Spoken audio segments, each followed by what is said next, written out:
टिंडे की सब्ज़ी को इस तरह बनाएंगे तो बहुत ही मज़े की और टेस्टी बनेगी। बिस्मिल्लाहिर्रहमानिर्रहीम, अस्सलाम वालेकुम, वेलकम टू माय चैनल। मैंने लिया है प्याज तकरीबन 2 अदद, लहसुन के जवे लिए हैं 3 अदद और मैंने अच्छे से चॉप कर लिए हैं।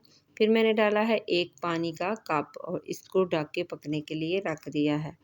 जब इसका पानी खुश्क हो जाएगा तो फिर जी मैं इसमें डालूँगी ऑयल। ऑयल हमेशा की तरह मैं डाल रही हूँ इसमें सरसों का, आप इसकी जगह घी और ऑयल कोई सा भी ले सकते हैं। तो जी ऑयल तकरीबन लिया है मैंने 1 कप और इसको मैं करूँगी थोड़ा-सा फ्राई। जब इसको थोड़ा-सा फ्राई हो जाएगा तो फिर मैं इसमें डालूँगी टमाटर और 2 हरी मिर्चें मैंने ली थी।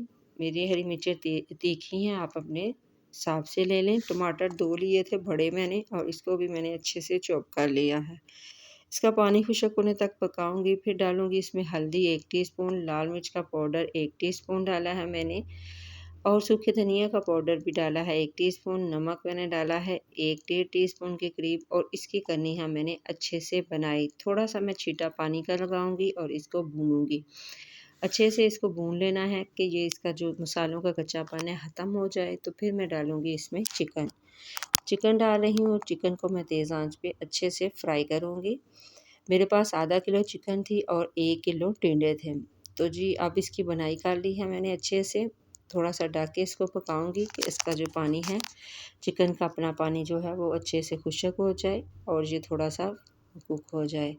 तो इसको मैं मिक्स करूँगी अच्छे से, तो फिर इसमें डाल दूँगी मैं टिंडे। टिंडों को मैंने धो के उसके छोटे-छोटे जो क्यूब्स हैं वो मैंने कट कर लिए हैं। टिंडे और गोश्त की जो सब्ज़ी इस तरह से बनाएँगे तो बहुत ही मज़े की और टेस्टी बनेगी और सभी जो टिंडे शौक़ से नहीं खाते वो भी टिंडे शौक़ से खाएँगे। और टिंडे तो वैसे भी सेहत के लिए बहुत ही अच्छे हैं, आप इस तरह से बनाएँगे तो जो बच्चे नहीं खाते वो भी टिंडे खाएँगे। इस तरह से मैंने टिंडों को काट लिया है। और ये बहुत मज़े की टेस्टी टिंडे और चिकन की जो सब्ज़ी है ये रेडी होगी।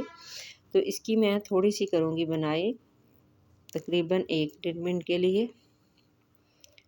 तो ये जो है ऑयल बिल्कुल सब्ज़ी ने छोड़ दिया है, तो इसमें मैं डालूँगी पानी कि टिंडे अच्छे से गल जाएँ।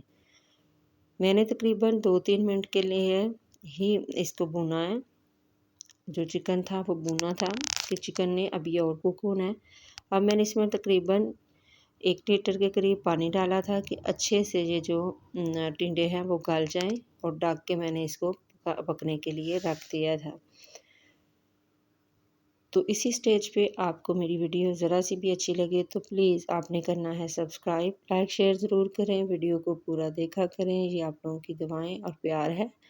जी, तो आपने ये देखिए बिल्कुल टिंडे जो हैं अच्छे से कुक हो गए हैं। अब इसमें थोड़ा-सा पानी मुझे ज़्यादा लगा है तो मैं इसको पकने के लिए रख दूँगी।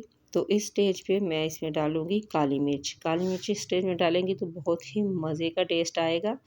तो मैंने तकरीबन 1 टीस्पून के करीब काली मिर्च पिसी हुई घर की मैंने डाली है। इससे इसकी खुशबू बहुत ही मज़े की और टेस्ट भी बहुत ही अच्छा आएगा। तो मैं इसको करूँगी मिक्स और फिर इसमें डाल दूँगी मैं गरम मसाला पाउडर। पिसा हुआ गरम मसाला मैंने डाला है तकरीबन 1 टीस्पून और इसमें डाल दिया है मैंने जी हरा धनिया बारीक कटा हुआ, ये डाल दें। तो देखिए इतना मज़े का टेस्टी ऐसे लग रहा है कि चिकन मसाला बना हुआ है। टिंडे तो कहीं-कहीं कोई नज़र आ रहा है, इसका जो टिंडे हैं वो अच्छे से मसाले की तरह बन चुके हैं और ये बहुत ही मज़े का और बहुत ही टेस्टी जो चिकन और टिंडे का सालन है ये बनेगा। तो आपने इसको ट्राई करना है और मुझे कमेंट बॉक्स में बताना है कि आपको टिंडे और चिकन का ये सालन कैसा लगा। ये देखिए इसका ऑयल जो है बिल्कुल सेपरेट हो गया है और ये बहुत ही मज़े का टेस्टी सालन जो है रेडी हुआ है। आप इसको रोटी के साथ सर्व करें, तंदूर के साथ सर्व करें, नान के साथ, ये बहुत मज़े का और बहुत ही टेस्टी बनेगा। और बच्चों को बना के दें, जो बच्चे टिंडे नहीं खाते वो भी टिंडे शौक़ से खाएँगे। तो देखिए कितनी अच्छी इसकी लुक आई है। दुआओं में रखिएगा याद। अल्लाह हाफ़िज़।